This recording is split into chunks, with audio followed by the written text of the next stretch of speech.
마태복음 24장 밭에 있음이라는 제목으로 말씀 전하겠습니다. 본문은 비유를 가르치고 있습니다. 두 가지 경우입니다. 남자와 또한 여자입니다.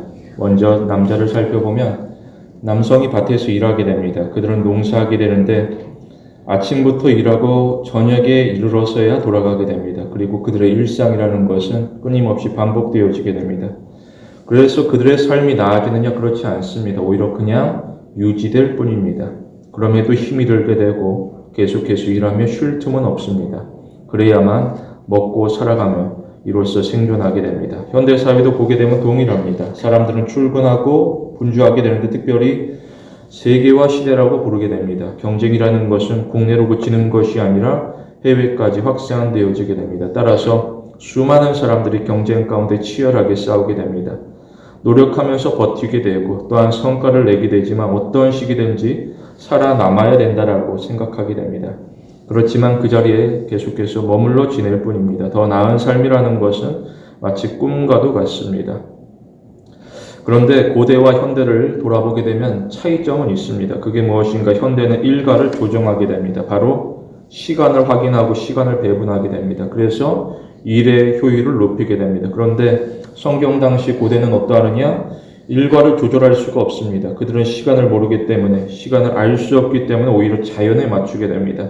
특별히 해를 보면서 시간을 추정하게 되는데 이처럼 사람이 세상 가운데 끌려다니게 됩니다. 사람이 주도하지 못하기 때문에 오히려 더욱더 불안하게 됩니다. 오늘 해야 될 일이 있다라고 한다면은 그 일은 어떤 시기든지 맞춰야 될 것인데 시간을 알 수 없기 어떻게 해서든 더 신경 쓰게 되고 또 때로는 더 빠르게 지쳐가게 됩니다. 본문에서도 두 남자가 일하게 되는데 서로를 지켜보며 바라볼 때에 서로의 사정을 알고 있습니다. 딱하기도 하고 때로는 갇힌 처지 가운데 속에서 고달픈 인생을 살아가게 됩니다. 그러면서 서로 간에 위로합니다. 이로써 일상의 어려움을 견디게 됩니다. 나아가 살아갈 힘을 얻게 됩니다. 우리는 이 땅에서 공동체로서 지내게 됩니다. 우리는 이 땅에서 혼자가 아닙니다. 만약 혼자라고 하게 되면 외롭습니다. 특별히 사람들은 완벽하지가 않습니다. 때로는 실수하고 때로는 실패합니다. 그러면 사람이 심하게 흔들리게 됩니다. 그때 누군가 곁에서 도와줍니다. 그러면 다시금 일어설 수 있습니다. 그래서 각 사람이 소중합니다. 그런데 때로는 상대로 말미암아서 상처를 입는 경우들이 있습니다. 이것을 마치 숲과 같이 이해할 수 있습니다. 나무가 우겨지게 되는데 나무가 풍성하고 우겨질수록 가깝게 되고 그럴수록 나무마다 가지가 부딪히게 됩니다. 그러면 나무는 상처를 입고 아프게 됩니다. 그럼에도 사람은 언제든지 조심하게 되고 상처는 두렵기 때문에 자기를 보호하고자 하게 됩니다. 이처럼 자기 보호라는 것은 본능이라고 말할 수 있습니다. 예를 들어 벌이 가까이 다가오면 사람은 금세 피하게 됩니다. 우리는 이 땅 가운데 속에서 무엇할 것인가? 세상은 끊임없이 신자를 시험하게 됩니다. 과연 너는 본능을 따라 살아가느냐? 무엇을 위하여서 살아가느냐? 우리는 주님을 바라볼 것입니다. 우리는 혼자서 일하는 것이 아닙니다. 오히려 우리는 궁극적으로 주님과 함께 합니다. 이것이 곧 약속이 되어지게 됩니다. 어느 정도냐? 예수님께서는 내가 너희와 항상 함께 있으리라라고 이야기하십니다. 내가 어느 정도 가끔 너에게 찾아오겠다. 그런 것이 아니라 내가 너와 항상 함께 하리라. 따라서 우리는 용기를 가지게 됩니다. 구약 성경의 모세를 살펴보면 어떠하느냐? 모세는 일하고자 하게 됩니다. 좋은 의도를 가지고서 좋은 목적을 위하여서 행동합니다. 그러나 세상이 외면하고 오히려 세상은 모세를 적대시하게 됩니다. 이것은 하나님을 알지 못한 애굽만이 아니라 하나님을 섬긴다 하는 이스라엘까지도 참여하고 거부하게 됩니다. 그러자 모세가 현실 앞에서 좌절하게 되고 때로는 고립을 선택하게 됩니다. 이처럼 모세가 깊은 절망 가운데 빠져 지내게 됩니다. 그러할지라도 하나님께서는 모세를 건지시게 되는데 그를 깊은 절망에서 건지시게 됩니다. 나아가 하나님께서는 모세를 모든 사람 위에 지도자로 세우시게 됩니다. 여기서 핵심이라는 것은 너 혼자 알아서 일해라가 아닙니다. 오히려 걱정하지 말아라. 내가 너와 늘 항상 함께 있을 것이다 라는 것입니다. 이런 걸 보게 되면 우리가 이 세상 모든 사람들에게 사랑받을 필요는 없다라고 생각 들게 됩니다. 모든 사람의 인정에 목말라 하지 않아도 괜찮습니다. 오히려 우리에게 있어서는 하나님 한 분이면 충분하게 됩니다. 그러자 모세가 수많은 백성들이 돌을 들고 비난할지라도 견디게 됩니다. 오히려 모세는 그들을 향하여서 사랑을 실천하고자 하게 됩니다. 여전히 우리에게 있어서 피난처는 오직 하나님 한 분입니다. 이 시대를 가리켜서 전고의 시대라고 부르게 됩니다. 그러나 이 시대를 가리켜서 적용의 시대라고는 부르지 않습니다. 우리는 말씀을 듣고 말씀을 적용하며 삶으로 일궈내게 됩니다. 다시 말해 우리는 하나님을 온전히 의지하면 하나님께서는 우리를 완벽하게 보호하시게 됩니다. 우리는 거친 세상 가운데 속에서도 하나님의 사랑으로 말미암아서 감동합니다. 본문에서 두 가지로 봅니다. 첫째로 우리는 하나님이 돌봅니다. 본문에서 여자가 소개되어지고 있습니다. 앞서 남자와 유사합니다. 여자 역시도 일하게 됩니다.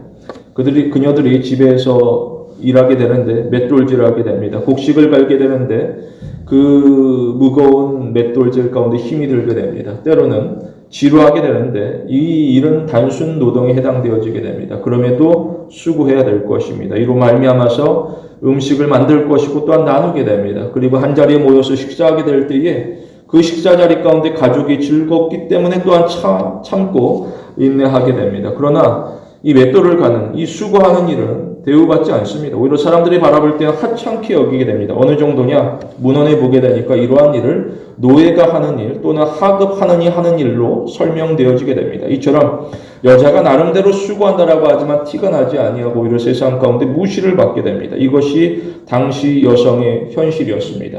여성은 사회적 주의가 낮습니다. 이게 무엇인가? 결혼 전에는 여자는 아버지의 보호 아래 있습니다. 그리고 결혼 후에는 달라지느냐? 그렇지 않습니다. 여자는 남편의 보호 아래 있습니다. 이처럼 여자는 사회적으로 독립하지 못합니다. 끊임없이 누군가를 의존하게 됩니다. 과연 이게 무슨 말인가? 당시 여자는 생산자가 아닙니다. 오히려 여자는 소비자에 해당되어지게 됩니다. 여기서도 곡식을 누가 줄 것인가? 그것은 남자입니다. 여자 본인이 아닙니다. 다시 말하여서 여자는 아버지나 남편에게서 곡식을 받습니다. 그때 비로소 일하게 되고 음식을 만들게 됩니다. 그런데 아버지나 남편이 곡식을 주지 아니하면 어떠하느냐? 곡식이 없기 때문에 할 일도 없고 오히려 굶주리게 됩니다. 이처럼 여자는 철저하게 종속되어지게 됩니다. 그러자 가정에서는 여자에 대하여서 부담스럽게 생각하게 됩니다. 나아가 사회에서도 나름대로의 조치를 취하게 되는데 어떠하느냐? 여자는 투표권이 없습니다. 그리고 여자는 관직에 오를 수도 없습니다. 이처럼 여자에 대하여서 제한을 두게 됩니다. 이를 통하여서 성비를 조절하고자 하게 됩니다. 그 바탕을 보게 되면 여자는 남자보다 열등하다라는 사고입니다. 최근에 누가 아이를 낳지 않는 이유를 설명하는 것을 듣게 됩니다. 뭐라고 하느냐? 경제적으로 접근합니다. 이전의 농경 사회에서는 자녀가 소비자가 아니라 생산자입니다. 자녀는 노동력을 공급하게 됩니다. 따라서 자녀가 많다라고 하게 되면 그 가정은 할 수 있는 일이 많습니다. 그러나 오늘날을 보게 되면 자녀는 더 이상 생산자가 아니라 소비자입니다. 끊임없이 지원을 해줘야 되는데 한도가 없습니다. 그런데 나를 보면 어떠하느냐? 나의 삶이 힘이 듭니다. 사회에서 일하게 되고 필요해서 이제 집에 돌아가서 쉬고 싶은데 근데 집에 가서도 육아로 인하여서 계속해서 일을 하게 됩니다. 그러자 나의 삶이 이 땅 가운데 완전히 사라지는 것, 여기에 대하여서 걱정하게 됩니다. 사람은 계산하게 되는데 이만큼 투자하면 이만큼 소득을 얻기를 원합니다. 그런데 자녀를 키우는 일에 있어서는 이득이라기보다는 오히려 손실이 가득하다. 이처럼 비용을 고려하게 됩니다. 그래서 출산을 회피하고 출산을 포기한다라는 설명을 듣게 됩니다. 과연 하나님께서 보실 때에 우리는 어떠한 사람인가? 우리는 생산자인가? 우리는 소비자인가? 오히려 우리는 하나님께 사랑받는 자녀입니다. 하나님께서는 우리를 돌보실 때에 귀찮게 여기지 않습니다. 하나님은 우리 한 사람 한 사람을 소중하게 여기십니다. 이 점을 예수님께서 강조하시는데 뭐라고 하느냐? 악한 자라 할지라도 자녀에게 좋은 것을 줄 압니다. 그런데 하물며 하나님은 어떠하느냐? 하나님은 구하는 자녀에게 가장 좋은 것을 줍니다. 그래서 로마서에 보게 되면 우리가 알거니와 하나님을 사랑하는 자, 곧 그의 뜻대로 부르심을 입은 자들에게는 모든 것이 합력하여 선을 이룬다라고 알리고 있습니다. 이처럼 하나님은 우리의 연약함에도 불구하고 영광스러운 결말을 계획하시게 됩니다. 그래서 하나님께서 우리의 삶을 친히 주관하시게 됩니다. 이것이 바로 섭리입니다. 섭리라는 것은 어느 특별한 사건이 아닙니다. 오히려 섭리는 우리 일상의 순간들이 되어지게 됩니다. 성경에서 룻을 살펴보면 어떠하느냐? 룻은 이방 여인이고 또한 과부가 되어지게 됩니다. 빈곤계층으로서 그녀에 대해서 아무도 신경 쓰지 않습니다. 그리고 누구도 도와주지 않습니다. 오히려 불편하게 여기게 됩니다. 실제로 후반부에 보게 되면 어느 가까운 친족이 룻에 대하여서 부담스러운 심정을 이야기하게 됩니다. 어려운 사정은 알겠지만 혼자 알아서 헤쳐나갔으면 참 좋겠습니다. 이러한 중에서 룻이 어떠하느냐? 룻은 신앙을 고백하게 됩니다. 룻은 나오미를 향하여서 어머니의 하나님이 곧 나의 하나님이 되리라고 말하게 됩니다. 그러면서 룻은 일상 가운데 신앙으로 도전합니다. 나는 하나님을 믿기 때문에 끝까지 한번 가보자. 하나님 의지하며 따라가 보자라는 식입니다. 그러자 하나님께서 간섭하시게 되는데 결론적으로 룻이 보아스를 만나게 됩니다. 그런데 그 결론에 이르기까지 과정이 어떠하느냐? 굉장히 험난합니다. 룻이 양식이 없어서 나가서 이삭을 죽고자 하는데 스스로 자신을 돌아보니 어떠하느냐? 초라합니다. 누군가 나를 아는 사람이 볼까봐 두려운 감정이 들게 됩니다. 나름대로 이때까지 열심히 살아왔는데 그녀의 일상이 완전히 붕괴되어 또 버리게 됩니다. 그리고 어느 밭에 가서 내가 이삭을 죽는다라고 했을 때에 누가 환영할 것인가? 어느 밭의 주인은 분명 불편하게 여길 수 있고 내 소유이기 때문에 나눌 수 없다. 오히려 쫓아내버릴 수도 있습니다. 그런데 하나님께서는 그녀가 당하는 그 비참한 일을 계기로서 룻과 보아스를 만나게 합니다. 그리고 그 두 사람이 결혼하고 임신하게 됩니다. 다른 사람이 바라볼 때에는 거창한 것이 없습니다. 결혼하고 임신하는 것, 그것은 평범한 일상입니다. 그런데 하나님께서 때마다 일마다 간섭하시는데 여기에 있어서는 오차가 없이 정확하게 됩니다. 만약 한순간도 그 과정 한순간만 틀어지게 되면 두 사람은 만날 수 없고 결혼할 수 없을 것입니다. 그래서 룻기 마지막 장에 보게 되면 뭐라고 하느냐? 이에 보아스가 룻을 취하여 아내를 삼고 그녀에게 들어갔더니 여호와께서 그녀로 임신하게 하심으로 그녀가 아들을 낳았다라고 알리고 있습니다. 성경은 하나님이 그녀로 임신하게 하셨다라고 강조하고 있습니다. 룻과 보아스 사이에는 신분의 차이가 있습니다. 보아스는 부자이고 반면에 룻은 내세울 것이 없습니다. 그런데 하나님께서 룻을 아끼고 사랑하시게 됩니다. 아버지가 딸을 사랑하게 되면 딸은 이 세상 가운데 두려울 것이 없습니다. 이처럼 하나님께서 우리의 나라를 주도하시게 됩니다. 따라서 우리는 험악한 세상 가운데 속에서도 겁내지 않습니다. 라틴어로 보게 되면 섭리는 미리 보다라는 뜻입니다. 하나님께서는 미리 보시고 미리 준비하시게 됩니다. 바로 여호와 이레 하나님으로 우리 가운데 임하시게 됩니다. 이처럼 하나님은 우리 앞서 준비하시며 책임지시게 됩니다. 따라서 우리는 우리의 모든 짐을 하나님께 맡깁니다. 사실 힘들 때에 사람은 본능적으로 회피하고자 하게 됩니다. 그런데 성경은 우리를 향하여서 문제를 회피하지 말라라고 교훈하고 있습니다. 오히려 성경은 우리로 하여금 그 문제 가지고서 하나님 앞에 나아가 부르짖으라고 끊임없이 권면합니다.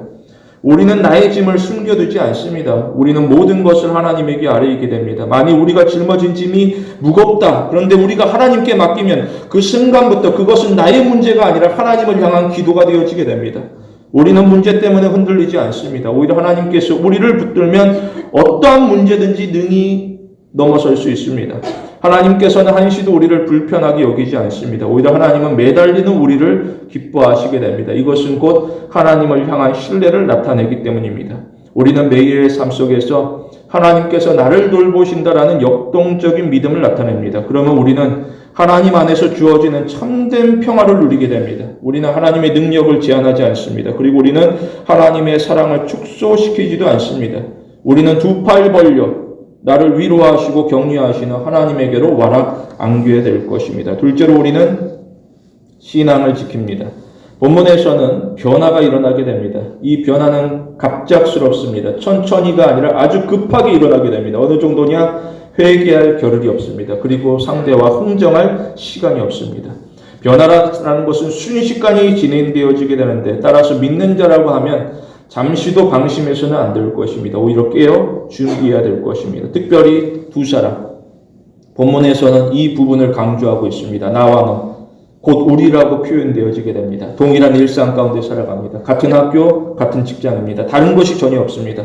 똑같이 공부하고 똑같이 일하게 됩니다. 그런데 어느 시점에 이르게 되니까 구분되어지게 됩니다. 어떠하느냐? 누구는 데려갑니다. 그리고 누구는 버려집니다. 이에 남겨진 사람, 버려받은 사람은 난감하게 됩니다.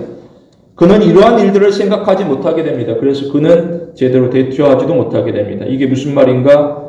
두 나라가 존재합니다. 하나는 지상이고 또 다른 하나는 천상입니다. 다시 말해 세상 나라이고 그리고 또 다른 하나는 하나님의 나라입니다. 그리고 이 두 나라는 실존합니다. 성경은 수없이 설명하고 있습니다. 그런데 사람들이 무감각합니다. 사람들은 진실을 외면합니다. 오히려 사람들은 이 땅에만 집중하게 됩니다. 믿지 않는 사람들이 바라보기에 나만 그렇게 살아가느냐? 그렇지 않습니다. 믿는 자를 바라보면서도 그 역시도 나와 동일하게 살아가는 줄 알았습니다. 그런데 사실은 전혀 달랐습니다. 믿는 자는 하나님의 나라를 준비하고 있었습니다. 이처럼 우리는 무감각하지 않습니다. 오히려 우리는 누구보다 예민합니다. 그러므로 여기서 나와 너의 결정적인 차이점이라는 것은 무엇인가? 재물인가, 신분인가, 또는 지위인가 모두 아닙니다. 하나, 신앙입니다. 신앙. 여기서 재물이라는 것은 눈에 보입니다. 그리고 신분도 눈에 보입니다. 그리고 지위도 눈에 보입니다. 그런데 신앙만큼은 눈에 보이지 않습니다. 그래서 사람들은 무심코 지나갑니다. 그런데 하나님께서는 지나치지 않습니다. 오히려 하나님은 그 무엇보다도 눈여겨보시게 됩니다. 따라서 우리는 어느 자리 어느 순간에서든지 신앙을 지켜야 됩니다. 이 본문을 청중인 유대인이 듣게 됩니다. 그들은 의아하게 됩니다. 그리고 혼란함을 느끼게 됩니다. 무엇인가? 나는 택함을 받은 선민입니다. 따라서 하나님께서 보호하시기 때문에 나는 안전할 것입니다. 혹시나 전쟁이 일어나도 우리 조국은 패배하지 않습니다. 어떠한 시기든지 마지막에 이르게 되면 반드시 승리할 것입니다. 그런데 역사를 돌아보니 어떠하느냐? 바벨론에 패배하고 나라는 심지어 망하게 됩니다. 그리고 백성들은 포로가 되어 흩어지게 됩니다. 이로 말미암은 충격은 어마어마하게 됩니다. 과연 하나님의 약속은 어디로 간 것인가? 이게 말이 되는 것인가? 과연 하나님이 약한가? 내가 섬긴 하나님이 사실은 강하지 않은 것인가? 아니었습니다. 하나님은 전능합니다. 따라서 패배는 고려하지 아니하고 언제나 승리만 기대하였습니다. 그런데 현실을 돌아보면 어떠하느냐? 시간이 흘러가는데 지금의 현실 가운데 속에서 로마가 지배하고 있습니다. 유대는 종속되어지게 되고 여전히 자립하지 못하고 있습니다. 이방 나라 가운데 하나님을 알지 못하는 세상 나라 가운데 항복하며 지내게 됩니다. 우리는 내가 처한 현실만 보지 않습니다. 오히려 우리는 하나님께서 예비하신 미래를 바라봐야 될 것입니다. 여기서 핵심은 나의 시선이 아니라 오히려 하나님의 관점이 되어지게 됩니다. 그러면 우리가 세상을 살아가는 방식이 달라지게 됩니다. 그럼에도 많은 사람들이 자기 시선에서 하나님을 왜곡하게 됩니다. 후에 로마가 기독교를 받아들이게 됩니다. 그리고 로마는 기독교를 국고로 정하게 됩니다. 그러면서 모든 우상, 이방의 신들은 내어버리게 됩니다. 그래서 로마가 번성하느냐? 그렇지 않았습니다. 영원할 것 같았던 로마가 소고트족에 의하여서 함락되어지게 됩니다. 그러자 단번에 사람들이 뭐라고 하느냐? 기독교를 향하여서 비난하게 됩니다. 우리가 기독교 때문에, 내가 기독교를 따랐기 때문에 이 나라 이 민족이 망한 것이라고 강하게 항의하게 됩니다. 유다나 로마나 사람들은 하나같이 이 땅을 하나님의 나라와 동일시하게 됩니다. 그래서 사람들은 이 땅이 주는 쾌락, 즐거움을 추구하게 됩니다. 그러나 우리는 세상이 제시하는 쾌락을 추구하지 않습니다. 오히려 우리는 나와 너가 비슷한 처지를 할지라도 하나님이 원하시는 거룩을 추구합니다. 이것은 겉모습이 아니라 우리의 속마음입니다. 다시 말해 사랑의 방향을 의미하고 있습니다. 우리는 눈에 보이는 세상을 사랑하지 않습니다. 오히려 우리는 눈에 보이지 아니하는 하나님의 나라를 사랑합니다. 내가 보는 이 세상이라는 것은 유한합니다. 그런데 하나님께서 준비하신 나라는 영원하게 됩니다. 따라서 그 가치를 서로 저울질할 수가 없습니다. 언제나 우리에게 있어서는 하나님의 나라가 우선되어야 될 것입니다. 이를 위하여서 우리는 알곡 신앙을 가집니다. 그리고 우리는 가라지 신앙을 경계하게 됩니다. 알곡과 가라지는 어떠하느냐? 유사합니다. 분간하기가 어렵습니다. 그런데 일꾼이 추수하여 퀴질하게 됩니다. 바람이 불게 되는데 그러면 가라지는 날아가고 알곡은 그대로 남게 됩니다. 이처럼 하나님께서는 이 땅에서 불어닥치는 시련 가운데 속에서 우리의 신앙을 확인하고자 합니다. 우리는 때때로 단번에 거룩해지기를 원합니다. 사람은 거룩을 마치 단거리 경주와 같이 생각합니다. 그래서 내가 힘을 다하여서 빠른 시간 안에 결승전을 통과하고자 합니다. 이후로 평안하게 휴식하기를 원합니다. 그런데 신앙생활이라는 것은 단거리 경주가 아닙니다. 오히려 장거리 경주가 되어지게 됩니다. 그렇다고 하면 경주자는 마음가짐이 처음부터 달라져야 됩니다. 그런데 누구는 마음가짐의 변화를 거부하게 됩니다. 그가 주장하기를 단거리는 내가 견딜 수 있습니다. 그러나 장거리는 힘들기 때문에 기권을 선언하게 됩니다. 그리고 그는 세상으로 돌아가게 됩니다. 이에 반하여서 우리는 우리의 자리를 지키게 됩니다. 우리는 하나님의 나라의 가치를 알고 있기 때문입니다. 따라서 우리는 하나님의 나라를 포기할 수 없기 때문에 힘써 달려가게 됩니다. 바울을 보게 되면 바울이 사역 현장에서 헌신하게 됩니다. 그가 뭐라고 하느냐? 바울이 하는 말은 내가 이미 얻었다 함도 아니요 온전히 이루었다 함도 아니라 오직 내가 그리스도 예수께 잡힌 바 그것을 잡으러 달려간다라고 말하고 있습니다. 바울이 이방인의 사도로서 수고하고 주님을 위하여서 행한 일이 많지만 그가 바라는 일은 주님의 손에 붙들리는 것이었습니다. 바울은 여기까지만 내가 하겠다라고 선을 그어놓지 않았습니다. 오히려 바울은 내가 부족하다라고 고백하면서 주님 나를 붙잡아 주심에 감사함으로 전력 질주하게 됩니다. 이처럼 바울은 내가 받을 것에만 관심을 기울이지 않습니다. 오히려 내가 과연 무엇을 드릴 것인가? 이 일에 관심을 두게 됩니다. 그러자 바울이 하는 말이 내가 비천에 처할 줄도 알고 풍부에 처할 줄도 아는 일체의 비결을 배웠다라고 고백하게 됩니다. 이어서 바울이 하는 말은 내게 능력 주시는 자 안에서 내가 모든 것을 할 수 있다라고 세상 가운데 선포하게 됩니다. 주님 손에 붙들려서 살아가게 되니 어떠하느냐? 내게 능력 주시는 자 안에서 내가 모든 일들을 감당할 수 있다. 결국 하나님의 역사라는 것은 누구를 통하여서 일어나느냐? 자족하는 그리스도인입니다. 이러한 사람들은 상황에 따라서 일에 일비하지 않습니다. 오히려 신자는 그리스도 안에서 진정한 만족을 얻게 됩니다. 우리의 신앙 경주라는 것은 생각보다 빨리 끝나지 않습니다. 그러나 이것은 곧 기회가 되어지게 됩니다. 우리는 충성으로 하늘의 보화를 쌓아둡니다. 예수님께서는 너희를 위하여서 보물을 땅에 쌓아두지 말아라. 거기는 좀과 동록이 해하며 도둑이 구멍을 뚫고 도둑질한다라고 이야기합니다. 이어서 예수님은 오직 너희를 위하여 보물을 하늘에 쌓아두라. 거기는 좀이나 동록이 해하지 못하며 도둑이 구멍을 뚫지 못하고 도둑질도 못한다라고 이야기하시게 됩니다. 그러면서 예수님께서는 중요한 한마디를 덧붙이시게 됩니다. 뭐라고 하느냐? 예수님은 너희의 보물이 있는 그곳에는 너희의 마음도 있다라고 이야기하십니다. 우리는 우리의 목적지를 기억해야 될 것입니다. 우리의 목적지를 한순간도 잊어서는 안 됩니다. 우리의 목적지는 이 땅의 성읍이 아닙니다. 오히려 우리의 목적지는 하나님이 통치하는 도성이 되어지게 됩니다. 이미 하나님께서 우리를 위하여서 모든 것을 준비하시게 됩니다. 우리는 세상의 포로가 되는 것을 거부합니다. 오히려 우리는 하나님 나라의 시민이 되기를 소원하게 됩니다. 그 시작은 오늘 여기서부터 시작되어지게 됩니다. 지금 내가 어떻게 생각하고 무엇을 행동하느냐에 따라서 나의 소속이 달라지게 됩니다. 여전히 우리 안에서는 사람이 세운 도성과 하나님이 건설하시는 도성이 서로 대립하게 됩니다. 우리는 진리를 추구하게 됩니다. 우리는 그릇된 길로 가지 않습니다. 이처럼 우리는 시대의 흐름에 순응하지 않습니다. 오히려 우리는 마음을 새롭게 함으로 변화를 받습니다. 우리는 나의 수고 이상으로 하나님께서 부어주시는 은혜로 말미암아서 인생의 반전을 꿈꾸게 됩니다. 우리 모두 진리 가운데 신앙이 성장하는 성도가 되길 원합니다. 우리의 신앙은 날마다 자라나야 될 것입니다. 우리의 신앙은 정체될 수 없습니다. 날마다 성장하게 됩니다. 그런데 대적이 구경만 하고 있지 않습니다. 오히려 대적은 적극적으로 방해합니다. 그러므로 이 땅에서 믿는 자는 소수입니다. 그런데 믿지 않는 자는 다수에 해당되어지게 됩니다. 그러할 때에 때로는 신자가 주눅이 들게 됩니다. 우리는 담대할 필요가 있습니다. 우리는 의지를 가지게 됩니다. 오늘날에도 우리의 마음을 차지하기 위한 끝나지 않는 싸움이 지속되어지게 됩니다. 우리는 경건에 이르기를 힘쓰게 됩니다. 경건이라는 것은 거창한 것이 아닙니다. 오히려 경건은 매일의 나날이 되어지게 됩니다. 다니엘을 살펴보면 그는 바벨론 한가운데 있었습니다. 그는 우겨쌈을 당하게 되는데 바벨론은 그 어린 다윗을 압박하게 됩니다. 그런데 그 방식이 참 독특합니다. 무엇인가 학대나 고문이 아니었습니다. 오히려 고등교육과 양질의 식사를 제공하게 됩니다. 이게 과연 무슨 문제가 되느냐? 문제될 것이 전혀 없어 보입니다. 그런데 상대는 치밀합니다. 상대는 자신이 의도하는 바를 이루고자 하게 됩니다. 이 땅 가운데 속에서는 공짜라는 것은 없습니다. 먼저 학문을 가르치게 되는데 이를 통하여서 세상의 사고방식을 주입시키게 됩니다. 그러면 사람은 가치관이 달라지게 됩니다. 그리고 식사를 제공하게 됩니다. 그런데 이 식사가 적당한 수준이 아닙니다. 최고 수준으로서 왕의 진미를 제공하게 됩니다. 특별히 자기 이름을 앞세워서 왕의 진미, 맛을 보장하게 됩니다. 그런데 여기에는 숨겨진 비밀이 있었습니다. 만일 강아지를 키우게 되는데 내가 강아지에게 밥을 주게 됩니다. 그러면 강아지가 어떠하느냐? 어느 순간부터는 나를 주인으로 인식하게 됩니다. 그러면서 강아지가 내 곁을 떠나지 아니하고 졸졸졸 따라오게 됩니다. 북한에서도 정치적 구호가 무엇인가 흰쌀밥에 고기국입니다. 여기에 사람들이 하나같이 굴복하게 됩니다. 흥미로운 것은 세월이 흘러도 이 메뉴는 바뀐 적이 없다는 것입니다. 이처럼 세상은 눈에 보이는 것을 통하여서 우리의 정체성을 망각시키고자 하게 됩니다.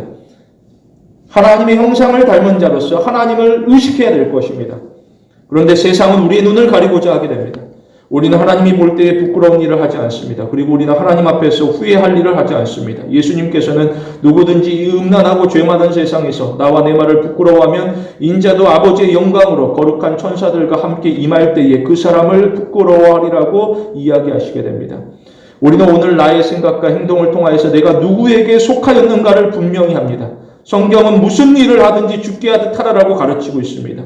우리는 하나님을 따르는 가엾은 사람이 아닙니다. 오히려 우리는 하나님이 이 땅 가운데 파송하신 사명자입니다. 따라서 우리는 세속적인 사회를 더 많이 알아가려고 노력하지 않습니다. 오히려 우리는 나를 보내신 거룩하신 하나님이 누구신가를 더 자세히 알고자 노력합니다. 그래야 우리가 하나님을 부인하는 세상 가운데 속에서 살아계신 하나님을 올바로 증언할 수 있습니다. 여전히 하나님께서는 우리를 주권적으로 다스리게 됩니다. 여기서 하나님의 주권이라는 것은 우리를 억압하는 숙명론이 아닙니다. 오히려 하나님의 주권은 믿는 자가 기댈 수 있는 가장 안전하고 확실한 소망의 근원이 되어지게 됩니다. 다시 말해 우리 앞으로 이해할 수 없는 슬픔이 닥쳐온다 할지라도 불평 대신 손으로 입을 막고서 하나님의 위대하심 앞에 철저히 엎드려질 때에 우리는 비로소 하나님의 신실하심 아래에서 새로운 희망을 발견하게 됩니다. 그러므로 우리는 하나님에게 집중하는 훈련을 이어가게 됩니다. 목적이라는 것은 행동과 밀접한 관련이 있습니다. 목적이 분명하면 올바로 행동하게 됩니다. 따라서 목적 없는 삶이라는 것은 낭비입니다. 나아가 목적 없는 삶이라는 것은 자신감뿐만 다른 사람에게 있어서도 방해거리가 되어질 뿐입니다. 이에 대하여서 세상은 하나님의 뜻을 따르기로 결심한 우리를 반기지 않습니다. 우리가 세상 가운데 고립되어지게 되고 때때로 단절되어지게 됩니다. 그럼에도 우리는 하나님을 바라보는 연습을 이어가게 됩니다. 높은 이상이라는 것은 비록 도달하기 어려울지 몰라도 항상 우리 가운데 새로운 노력을 이어가게 합니다. 이처럼 우리는 단순히 복만을 쫓아가지 않습니다. 오히려 우리는 복을 주시는 아름다우신 하나님을 따라갑니다. 여기서 우리는 자아중심적인 목표를 내려놓습니다. 그리고 우리는 하나님 중심적인 목표를 추진하게 됩니다. 그러면 우리는 사회나 상황이나 환경에 따라서 지배를 받지 않습니다. 오히려 우리는 나에게 들려지는 말씀 한 구절 한 구절이 우리의 삶 가운데 중요한 이정표가 되어지게 됩니다. 여기서 유의할 것은 신앙 여정에는 지름길이 없다라는 사실입니다. 따라서 마지못해 어쩔 수 없이 끌려가는 신앙생활이라는 것은 지루할 뿐입니다. 그런데 우리가 자원하고 헌신하게 되면 하나님께서는 우리 가운데 놀라운 변화를 허락하시게 됩니다. 감사한 것은 하나님이 보기에 하찮은 그리스도인은 없습니다. 하나님께서는 한 영혼을 천하보다 귀하게 여깁니다. 여기서 기억해야 될 것은 우리의 재능은 우리를 위한 것이 아니라는 사실입니다. 오히려 우리의 재능은 나를 창조하신 하나님을 위한 것이 되어지게 됩니다. 그러므로 우리는 인생에서 완벽한 기회를 잡으려고 걷길에서 기다리지 않습니다.